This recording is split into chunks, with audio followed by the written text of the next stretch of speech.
जी से सहृदय निवेदन है वे अपने संबोधन से हम सभी को अनुग्रहित करें।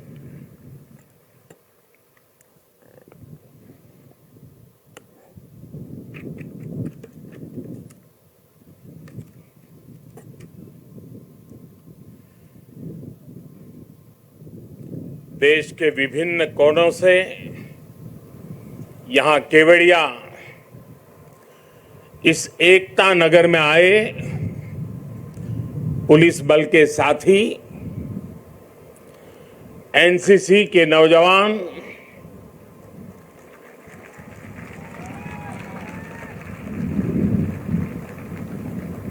कला से जुड़े हुए सारे आर्टिस्ट, देश के विभिन्न हिस्सों में एकता दौड़ रन फॉर यूनिटी में शामिल हो रहे नागरिक भाई बहन, देश के सभी स्कूलों के छात्र छात्राएं, अन्य महानुभाव और सभी देशवासियों, मैं एकता नगर में हूं, पर मेरा मन मोरबी के पीड़ितों से जुड़ा हुआ है।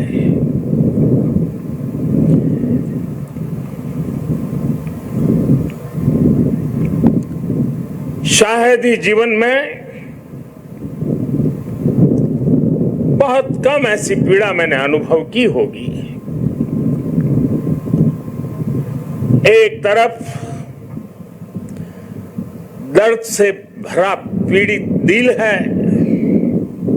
और दूसरी तरफ कर्म और कर्तव्य का पथ है। इस कर्तव्य पथ की जिम्मेवारी को लेते हुए मैं आपके बीच में हूं, लेकिन करुणा से भरा मन उन पीड़ित परिवारों के बीच में है।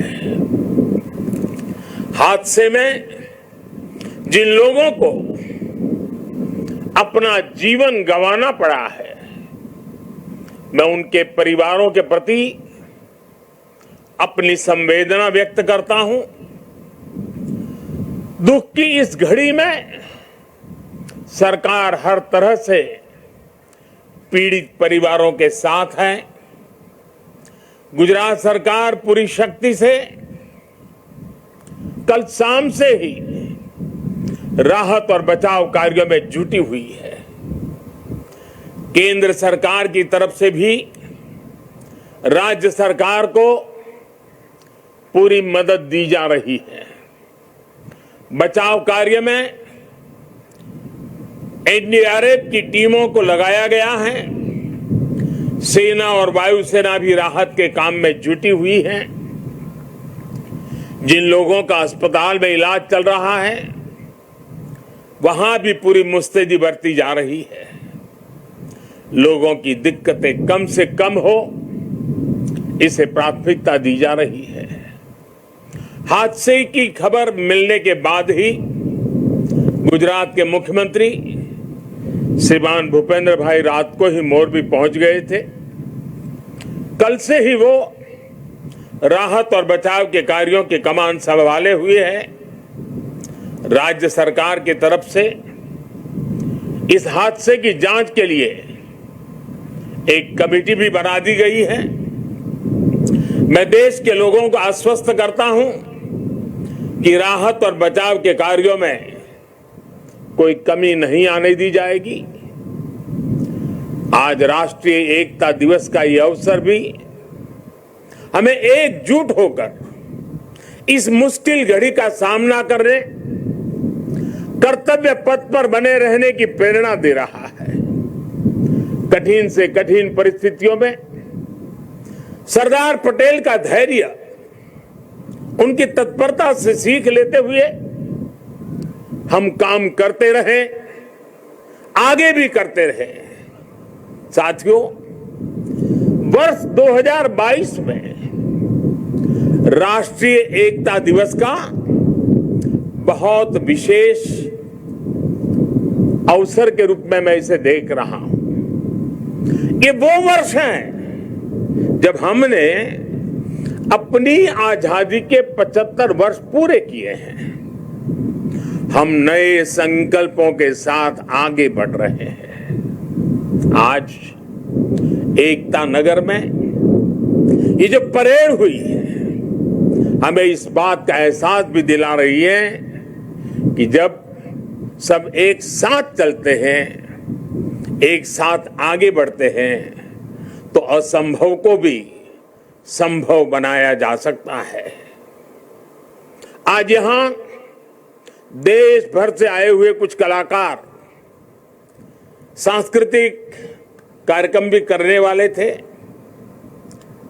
भारत के विविध नृत्यों को भी प्रदर्शित करने वाले थे, लेकिन कल की घटना इतनी दुखद थी कि आज के इस कार्यक्रम में से उस कार्यक्रम को हटा दिया गया। मैं उन सभी कलाकारों से उनके यहां तक आना, उन्होंने जो पिछले के दौरान मेहनत की है लेकिन आज उनको मौका नहीं मिला, मैं उनके दुख को समझ सकता हूं, लेकिन कुछ परिस्थितियां ऐसी हैं। साथियों, ये एकजुटता, ये अनुशासन परिवार, समाज, गांव, राज्य और देश हर स्तर पर आवश्यक है और इसके दर्शन आज हम देश के कोने कोने में कर भी रहे हैं। आज देश भर में 75,000 एकता दौड़, रन फॉर यूनिटी हो रही है। लाखों लोग जुड़ रहे हैं। देश का जन जन लौह पुरुष सरदार वल्लभ भाई पटेल की संकल्प शक्ति से प्रेरणा ले रहा है।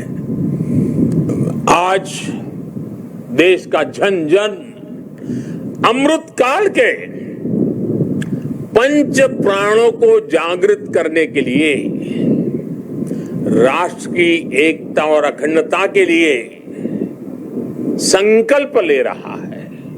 साथियों, राष्ट्रीय एकता दिवस ये अवसर केवड़िया एकता नगर की ये धरती और स्टैच्यू ऑफ यूनिटी हमें निरंतर ये एहसास दिलाते हैं कि आजादी के समय अगर भारत के पास सरदार पटेल जैसा नेतृत्व न होता तो क्या होता अगर 550 से ज्यादा रियासतें एकजुट नहीं हुई होती? क्या होता अगर हमारे ज्यादातर राजे रजवाड़े त्याग की पराकाष्ठा न दिखाते, मां भारती में आस्था न दिखाते? आज हम जैसा भारत देख रहे हैं हम उसकी कल्पना भी नहीं कर सकते थे। एक कठिन कार्य, ये असंभव कार्य सिर्फ और सिर्फ सरदार पटेल ने ही सिद्ध किया। साथियों, सरदार साहब की जन्म जयंती और राष्ट्रीय एकता दिवस ये हमारे लिए केवल तारीख भर नहीं है, ये भारत के सांस्कृतिक सामर्थ्य का एक महापर्व भी है। भारत के लिए एकता कभी भी विवशता नहीं रही है। भारत के लिए एकता सदा सर्वदा विशेषता रही है। एकता हमारी विशिष्टता रही है। एकता की भावना भारत के मानस में, हमारे अंतर्मन में कितनी रची बसी है, हमें अपनी इस खूबी का अक्सर एहसास नहीं होता है। कभी कभी ओझल हो जाती है, लेकिन आप देखिए जब भी देश पर कोई प्राकृतिक आपदा आती है तो पूरा देश एक साथ खड़ा हो जाता है। आपदा उत्तर में हो या दक्षिण में, पूरब में हो या पश्चिमी हिस्से में, ये मायने नहीं रखती है। पूरा भारत एकजुट होकर सेवा, सहयोग और संवेदना के साथ खड़ा हो जाता है। कल ही देख लीजिए ना, मोरबी में हादसा हुआ, उसके बाद हर एक देशवासी हादसे का शिकार हुए लोगों की सुरक्षा के लिए प्रार्थना कर रहा है। स्थानीय लोग हादसे की जगह पर अस्पतालों में हर संभव मदद के लिए खुद आगे आ रहे हैं। यही तो एकजुटता की ताकत है। कोरोना का इतना बड़ा उदाहरण भी हमारे सामने है। काली थाली की भावनात्मक एकजुटता से लेकर राशन, दवाई और वैक्सीन के सहयोग तक देश एक परिवार की तरह आगे बढ़ा। सीमा पर या सीमा के पार जब भारत की सेना शौर्य दिखाती है तो पूरे देश में एक जैसे जज्बात होते हैं, एक जैसा जज्बा होता है।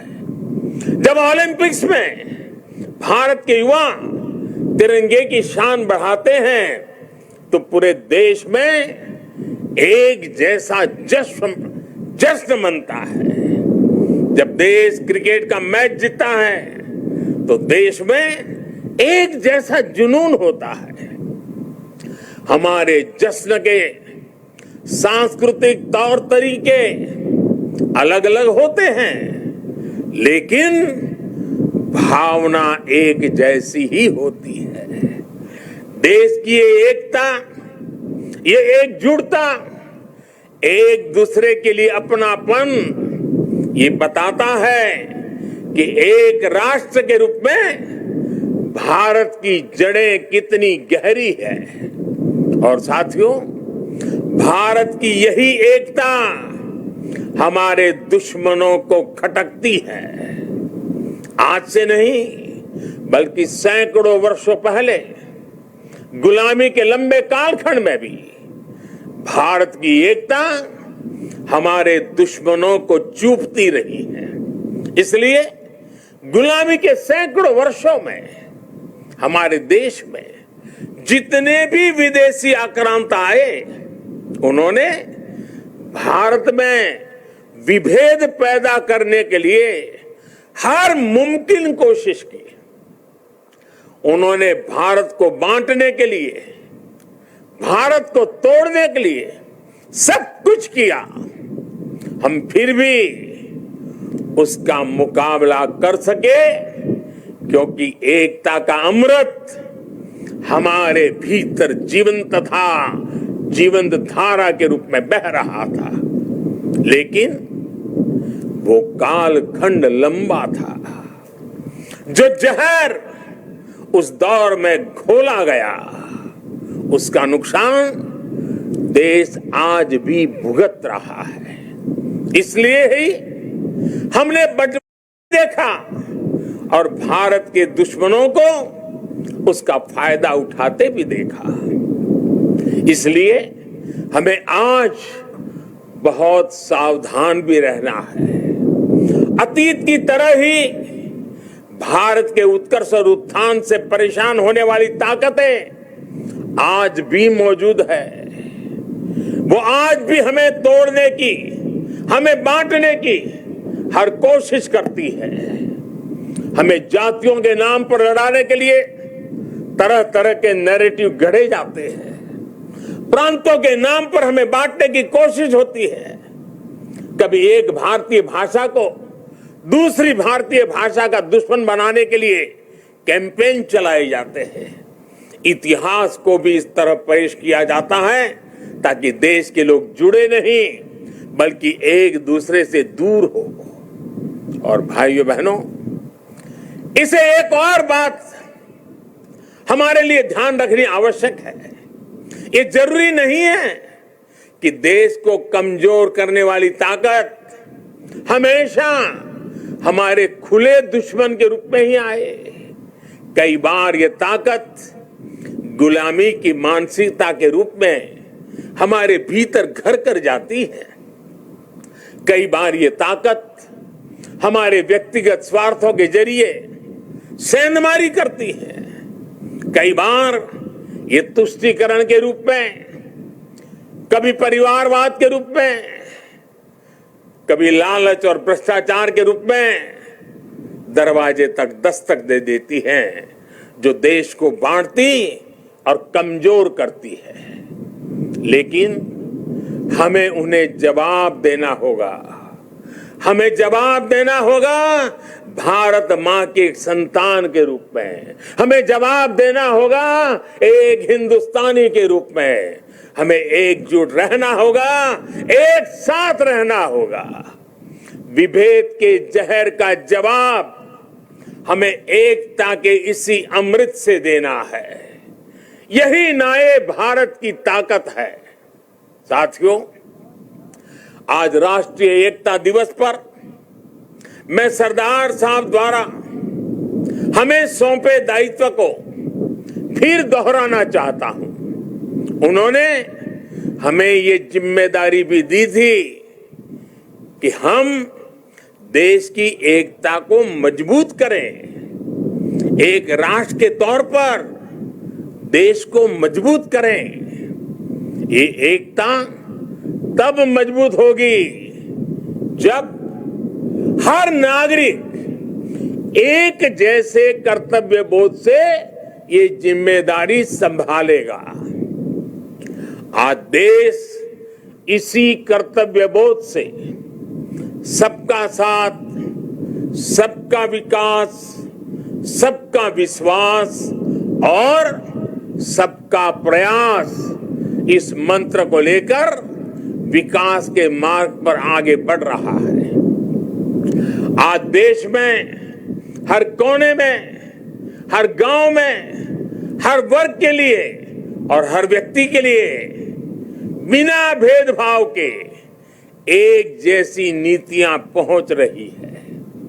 आज अगर गुजरात के सूरत में सामान्य मानवी को मुफ्त वैक्सीन लग रही है, तो अरुणाचल के सियांग में भी उतनी ही आसानी से मुफ्त वैक्सीन उपलब्ध है।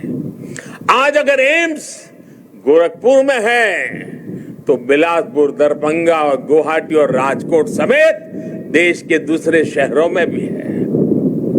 आज एक और तमिलनाडु में डिफेंस कॉरिडोर बन रहा है, तो उत्तर प्रदेश में भी डिफेंस कॉरिडोर का काम तेजी से आगे बढ़ रहा है।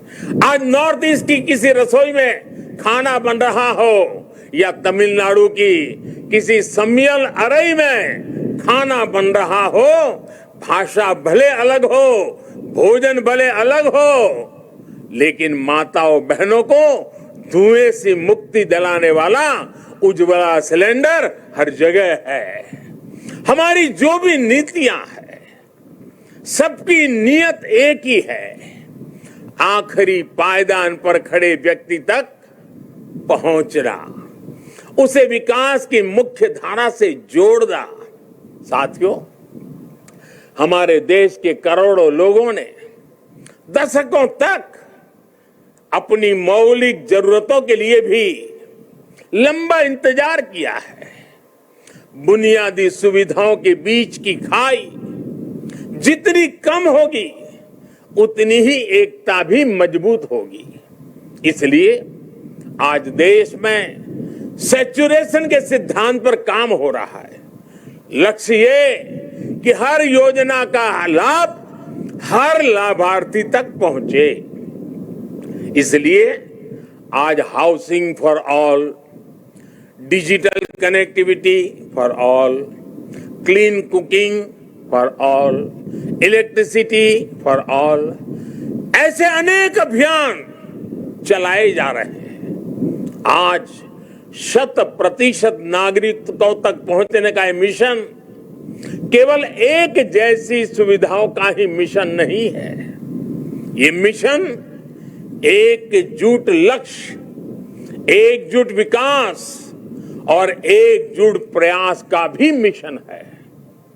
आज जीवन की मौलिक जरूरतों के लिए 100% कवरेज देश और संविधान में सामान्य मानवी के विश्वास का माध्यम बन रहा है।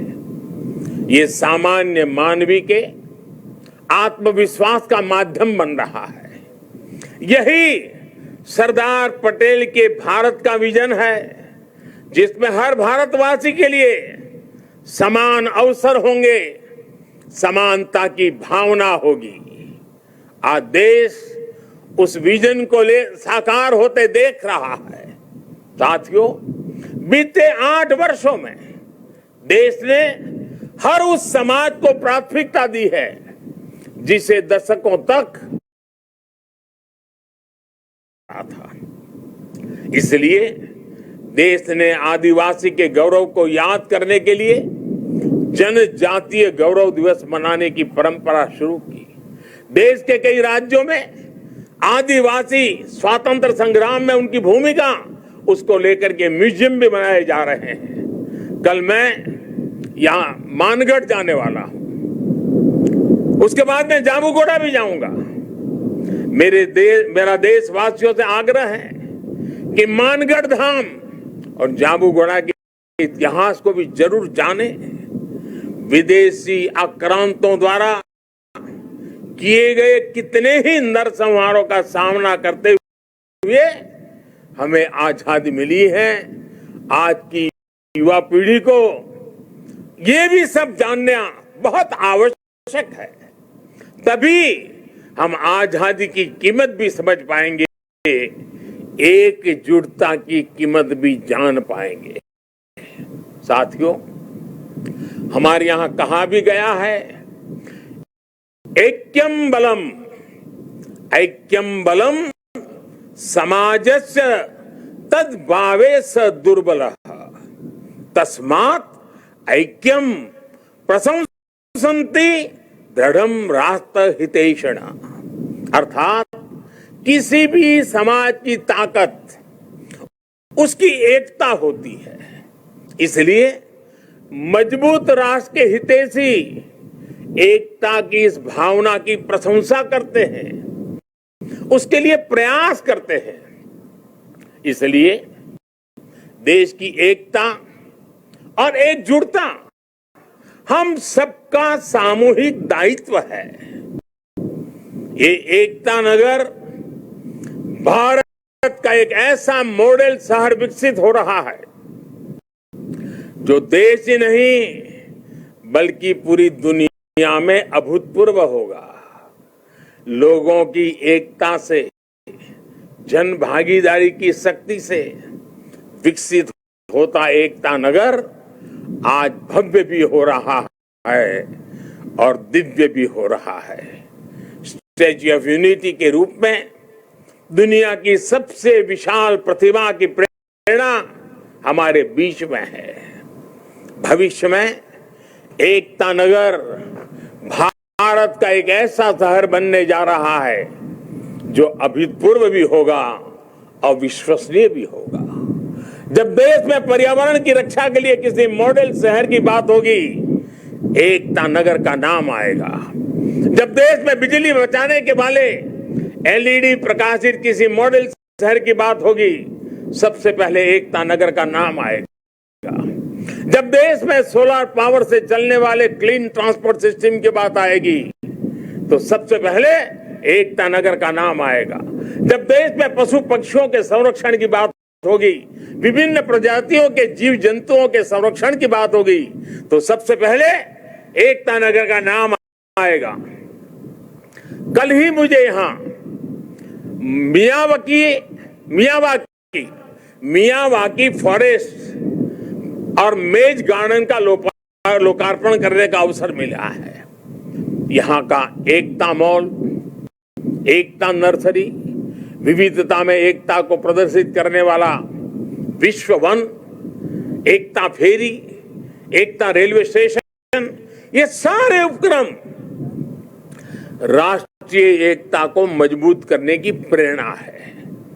अब तो एकता नगर में एक और नया सितारा भी जुड़ने जा रहा है।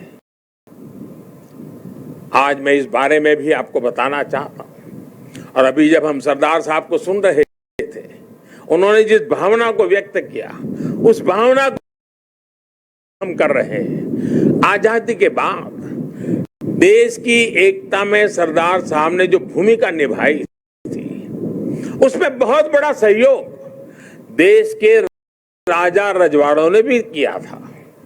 जिन राज परिवारों ने सदियों तक सत्ता संभाली, देश की एकता के लिए एक नई व्यवस्था में उन्होंने अपने अधिकारों को कर्तव्य भाव से समर्पित कर दिया। उनके इस योगदान की आजादी के बाद दशकों तक उपेक्षा हुई है। अब एकता नगर में उन राज परिवारों के, उन राज व्यवस्थाओं के त्याग को समर्पित एक म्यूजियम बनाया जाएगा। ये देश की एकता के लिए त्याग की परंपरा को नई पीढ़ियों तक पहुंचाएगा।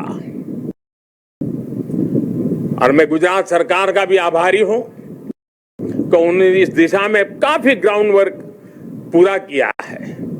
मुझे विश्वास है सरदार साहब की प्रेरणा राष्ट्रीय एकता को मजबूत करने के लिए निरंतर हम सबका मार्गदर्शन करेगी।